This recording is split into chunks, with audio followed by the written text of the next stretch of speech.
Hi there, it's Johnny Blair here. I've got my dad, Joe Blair, and we're just going to have a little wee chat today in this attic in Northern Ireland about football. Um, so I'm going to sort of interview my dad. Never done this before, so don't know if I'm nervous for that. But Dad, obviously you're the person that inspired me to get into football through my whole life. I want to take you back and ask you a few questions about how it all started. What's your first ever football memory ever? Was playing football in the Army Park Right? in the After Ravenhill school, Road tell me a bit about that. after school and weekends and summer evenings. Just going to grab a cup of tea here, coffee, sorry. So, summer evenings, how many people would have played in those days? About 16 aside, coach down. Okay, coach for nets.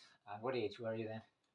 Probably start doing that when I was about 8 or 9. And what about the first team, like officially, with a strip kit that you had to The play first for? team I played for was Lombard Boys Club. Right, so was that linked to the school or separate? Well, it happened at the same time as the school. I didn't play for the school team until the second year at school, Right, and at the same time I joined Lombard Youth Club and played for their under 14s or so that was under 11 15s. aside. Yeah. Do you remember the colour of the kit? Well, yes, the Park Parade kit was like a yellowy orange with a blue V. Right, so And what about the shorts, blue? the shorts were, I think, were just white. Right, okay, so that's Park Parade. Lombard Boys Club. Just various kits, Right. mostly like a stripe. Okay. Varied. Did you have numbers on the back in those days? Yeah, well, yes, you did to a certain extent. I tended to hug the four. Right, number four. Because of Danny Blanchflower, really. Yeah. Okay, so and you were captain of Park Parade. What year was that, Dad? Do you remember? Yes, I would have been 12, nearly 13, the second year in the big school. The first year in the big school, they didn't select me for the team, and I didn't play for the team at all. And Right. the second year, they then made me captain when I entered the team. Right. And what position would you have played? It was 11 aside, yeah? It was 11 aside. Probably what's known in the old language as right half. Right. I suppose defensive midfield, not a defender in a sense, but nearly. Yeah. Brilliant. Are there any standout memories from Lombard Boys Club or Park Parade of individual matches or performances or anything? Well, that's true. We played against the really top schools like Orangefield and Icefield, and I played against some players who went on to probably become, relatively well-known footballers. And I seem to remember that, most of all, that occasionally played against, I played for Lombard in so many matches that were really players who, I don't know if Lexa George Best was playing because he was older than me, but certainly there were some people who made it as their careers. But I really didn't know them that much as a kid. So at what age did you sort of play for the first team that wasn't really Lombard or Park Parade? You could realise it was a higher level. Well, in actual fact, I nearly have to go back because when I was 11, I played in Clonduff, which is Castlereagh State under 19 league at right back. Right. For Ravenhill United, and I was their youngest player, and that was a summer league. So in fact, that was really the first time I played, and that was really seemed like men to me because most players were 17, 18, 19, whereas I was 11 when I played right back. Do you know if Ravenhill United still exists? No, I don't think so. It's sort of coming and going. So right, we've gone through Ravenhill United, Park Parade, Lombard Boys Club. When you were a teenager, before you signed for any club that would be associated with, say, Irish League, like the likes of Crusaders, etc., what were the other clubs in and around Belfast that you played for? Can you just let's go through them all? When I was 14, 15, I joined Willowfield Old Boys, who played in the Churches League. But it wasn't Old Boys, or they were all very young boys. Right. And I played for them until I started work in Hollywood for the government in Kinniger. Right. And Kinniger United, named after obviously the Kinniger, yeah. They had a guy who spoke to every new apprentice and coaxed them or not coaxed them to join. So after my one season with Willowfield Churches League, Parish was it Willowfield Parish, yeah. I went into the amateur league to play for Kinniger United. Right. what were the other? Do you remember the other teams in that league? Yes, teams like Abbey Villa would have Brentwood? played No. Hollywood Rangers. Right. It was just North Down and Belfast, basically. It was probably about Division 2 of the amateur league then. Right. They Okay. were in. But before the season ended, I was quite fortunate. I was playing against Star of the Sea at North Belfast up near Leganade? no, up near No. well, past Skegney, more where the Lagan, not the Lagan, the Valley Leisure Centre is up near there. Right. Okay. And Alex Blair, who was a Crusaders scout, was at that game. They came to watch a Star of the Sea player, and Who were you playing for? I was playing for Kinniger United against Star of the Kinniger Sea, United against who Star were of the Sea, a right. top junior amateur team. Kinniger, being a works team, had sort of a lot of older people and a few younger people, and were a decent team. Yeah. And the guy I remember more than anything was Leslie Gray, the winger, because he coached me because I was so young. And basically, we beat Star of the Sea 4-2 that day, and I scored 2 of the 4 goals, and he signed me on the spot for Crusaders. So how old were you at that point? I was 15, turning 16. Right. And did you sort of immediately go then from Kinniger to the Cruise to see you? I did. I went straight at that point, and then what they had, a bit like they have now, like what you call a nursery, they had links with the Murray Rec. Yeah. So because Feeder club or something? Sort of feeder club. So I then went from Division 2 of the amateur league to Division 1A. Yeah, so you were at Crusaders but on loan, like, or not? How did it work? Well, Crusaders sign you and then as a player. Dunmurry paid you? Or And then Dunmurry didn't pay any players. They were a complete amateur team.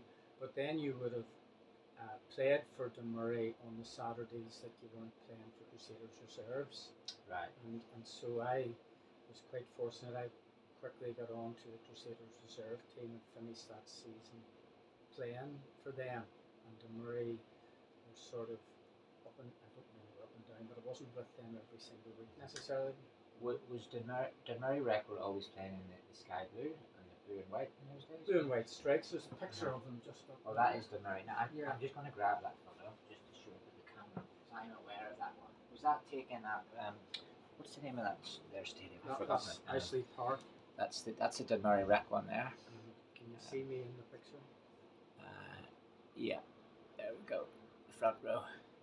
So now that photo, do you remember what year was that? Doing white stripes. Yeah, it's a pity it's black and white. We can get that done in colour. That would have been Albert Mitchell was a famous Glentoran and Portadown player. Right. And Raymond Watson was my friend. John Milligan played for Distillery, mm-hmm. and Sammy played a really lot of football, and that was Joe Woods who had played for Derry City. Right. So most of those players were Ashley Park League players. Ashley Park. Was that taken at Ashley Park? Yeah, I just forgotten. And I would have been about 16 or 17 when that was taken. It's got on the back here, 1965 to 66. Well, I was 16 then. Yeah. So that would have been right. That's incredible. That's a great photo of Dunmurry Rec.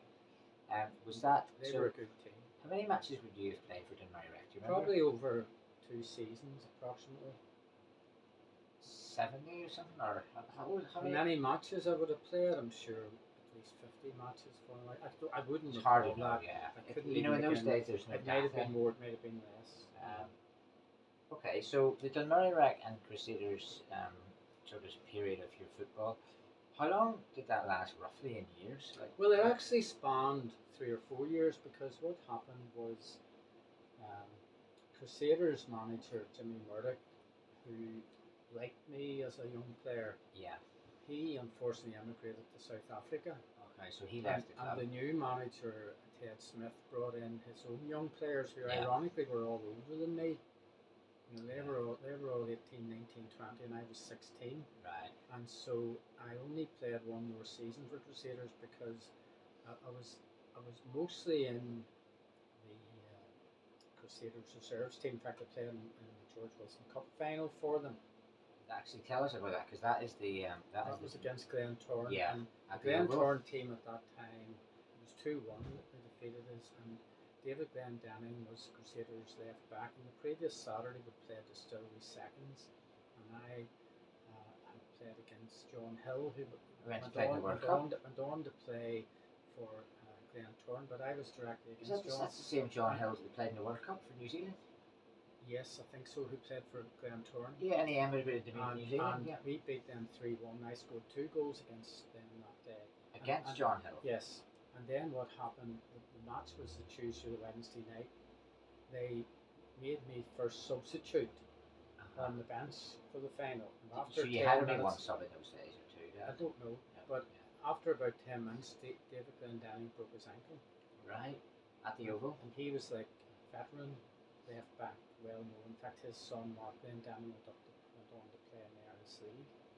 And so they brought me on after 10 minutes. So I played, nearly the whole match. That was at the Oval. And my cousin Harry tells me, because he went with his dad, my dad's brother, Jim, to the match. And he said it was a great match, and the Oval was completely packed. So I don't know how many people would be in the Oval, but the Oval Stadium, as we call it now, was packed that day. So there'd be between 5,000 and 10,000 people, you can imagine. Okay. And of course, Glentoran seconds had people like Tommy Morrow and Tommy Jackson on it, and Johnny Johnson, and other players. I mean, Tommy Jackson went on to play for Everton. So we were quite a good team, but obviously the Glens were the favourites, and they won the match 2-1. Yeah. So that was probably in that sense. Was there any sort of, not cheating, but the Glens put some of their first team players on the second team? No, their second team was very strong, right. and most of the players were sort of almost in the first team, but they weren't. It was a squad. Down. And then the other thing which was strange, when I was 16 playing for Crusaders, I played for Crusaders Select against Northern Ireland. What year? Do you remember the year? That was about 66, 67. Right. Behind closed doors. And Bertie Peacock, the Northern Ireland manager, if you worked out when he was Northern Ireland manager, they beat us 1-0. Derek Dugan scored the only goal. And my memories from that match are very, very vivid, because I was playing on the right, and I remember attacking right, defensive right, attacking right, like almost like a right winger, and I remember nutmegging Derek Dugan. And I also remember Bertie Peacock putting his arm around me at the end of the match and congratulating me on how well I played against them. Actually, that's a vivid memory. You've told me this before with a different new piece of information each time, and I'm going to just fast forward a bit. In 1994 or 95, I don't remember either, I met Derek Dugan with you. Yes. In Dunmurry. That's true. And I had a football that day with me. We had it in the car. And you had a pen. I just went up to Derek, can you sign that, please? Yes. I remember vividly. So he signed it. It's probably around somewhere. We might still have that football. But anyway, met Derek Dugan, big lad. He signed that. And then that was one of the first times I remember you telling me that story. Do you remember any other of the Northern Ireland team that day? Well, Alec Elder was who I was playing against. But Pat Jennings wouldn't have played, or would have? Pat Jennings might have been. All strange that I can't remember that. But it was. Well, if he didn't score, it was an evening match at Seaview, right, with only the sort of backup people like trainers and that in the dugouts, and no spectators. Although there was a spectator related to me at the match by accident. We were building scaffolding for the new stand, and Thomas McErlean, who was my granny's sister's son, was a scaffolder, and he watched the match and cheered me on. So granny's sister's son, it's not a cousin, it's like a second uncle or something? I don't know. It was like an uncle, something like that, But by a complete cousin. So that was at Seaview. Exactly. Okay, so you've given me two really big memories there from the cruise. One is the George Wilson Cup final. The second one playing for the Crusaders Select, against Northern Ireland. Any other memories from Crusaders or Dunmurry Rec? Big memories before you left both of those clubs? Well, just Dunmurry were a great team to play for, because when I played for them, I played every match, whereas Crusaders, being a younger player, I mostly played every week for the reserves. But with the new regime, I found myself slowly pushed out, and then I went back to play for the Murray, having left Crusaders because the new manager didn't particularly seem to want me. Yeah. But I was so young, I just didn't go back. There was no conversation. I just decided not to go back. So I went back to the Murray, and I moved from being a forward playing on the right to being a left back for the Murray. And after a couple of games, Tommy Casey, who played for Northern Ireland and Glasgow Celtic, signed me for Distillery as a left back.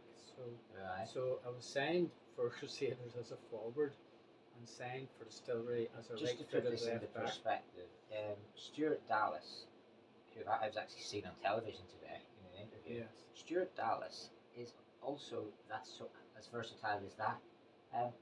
What about, what's your favourite position in the whole of your career? What was your favourite position? Well, I think it had to be like a sort of attacking midfield striker. Right. Is it right side, left side, or didn't matter what side, or? No, it didn't matter. Mostly I was sort of outside right, and maybe a bit more involved. It wasn't always because I never thought I was a great crosser of a ball. So you mean, yeah. So although I could beat players, I never had the same confidence in the crossing ability. You know, even though it was probably okay. You know.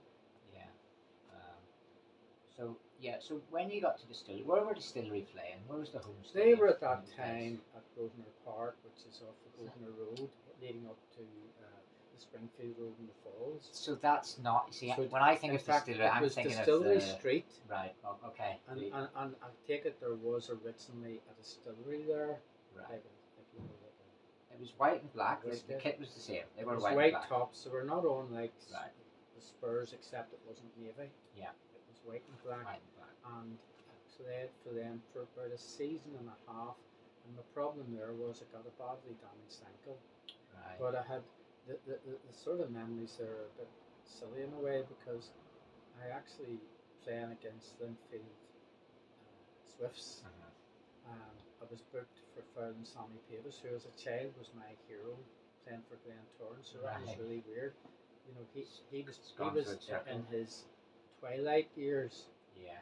And he was either coming back from injury, but he was playing for the seconds. But I remember being played right back for them, and they was saying me as a left back. Played me mostly right back, but slightly out of position, preferred left back. But I remember that vividly because I thought I'm playing against Sammy Pavis, one of my heroes here.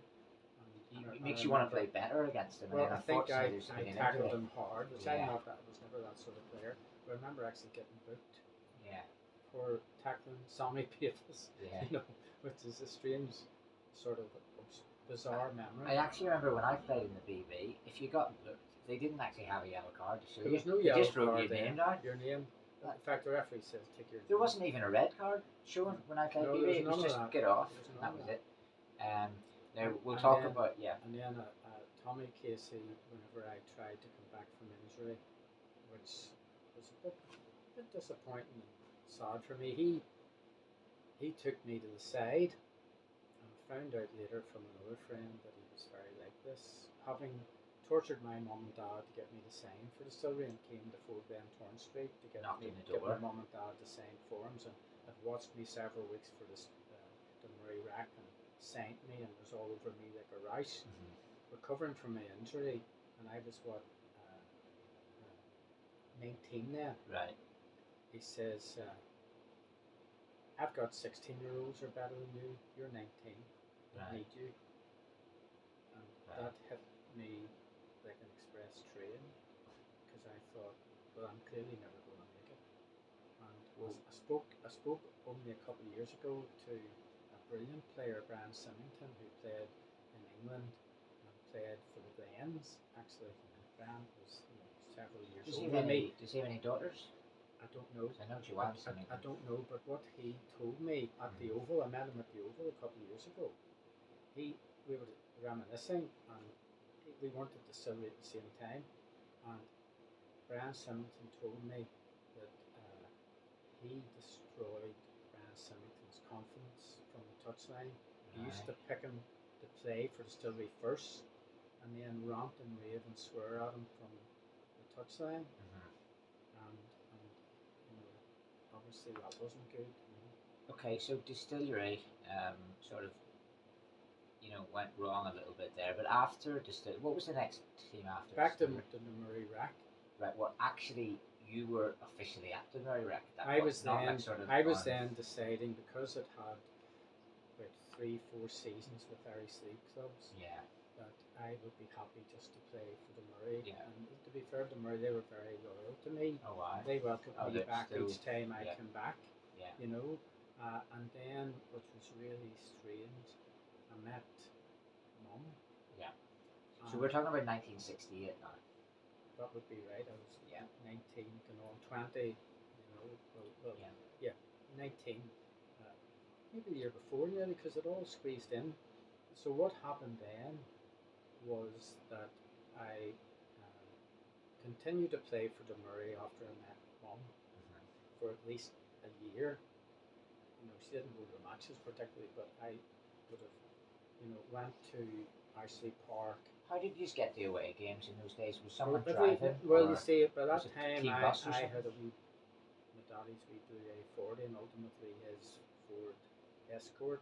So You drive I to the learned to aways? drive, and then I would have played for the Murray, and then went first of all to Cumber, and then ultimately Bangor, because shortly after I met Mum and Muriel, her and her mum moved to Bangor. Yeah. And Okay. so then I joined BT. Now, what I want to do, Dad, is I want to with this. I'm gonna. This is the first video of this. I want to sort of take you to the end of the '60s and then stop, and we'll make a second video of the next bit. So, I do have one question though about the '60s. Did you ever play? Because I know Derry City were out of the league. Did you ever play at the Brandywell? Well, what happened? So they were I out did at some play at point. the Brandywell, Right. and how I played at the Brandywell. One of the lovely things when I joined Crusaders, because initially I felt very valued, because their head scout had recommended me, Norman Pavis, who was their most famous player almost in history. Yeah. And people like Donny Hale and Donny Traynor, who unfortunately died, and I didn't, and Jim Wellerup, who played for the Glens eventually. I felt nurtured by those players. Norman Pavis, particularly, who was an amazing human being and a great player. And so, whenever I was playing for Crusaders reserves, we were playing at the Brandywell, and we met at the station down at York Street Railway Station. It goes direct up to. We all met there.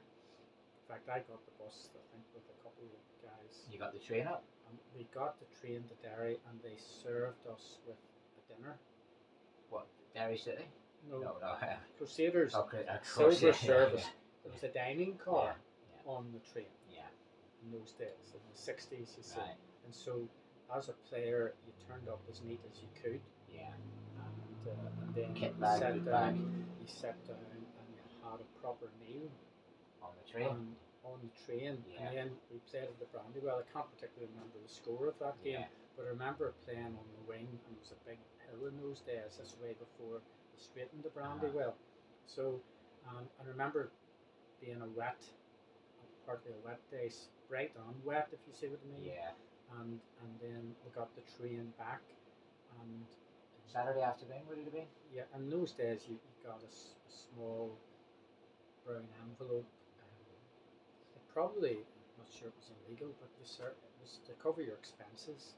Oh, I see what you mean. So Yeah. you didn't pay for the train, like. Yeah, of course. Yeah. But it was to cover your expenses. It is all amateur players got mostly every Saturday a brown envelope. It's £3.50, £4, sometimes a fiver in, depending on, I'm not sure why it varied, but it was round about that, between £3 and £5. Yeah. So what we'll do is I'm going to just stop this, check the levels and all that, and we'll maybe reconvene.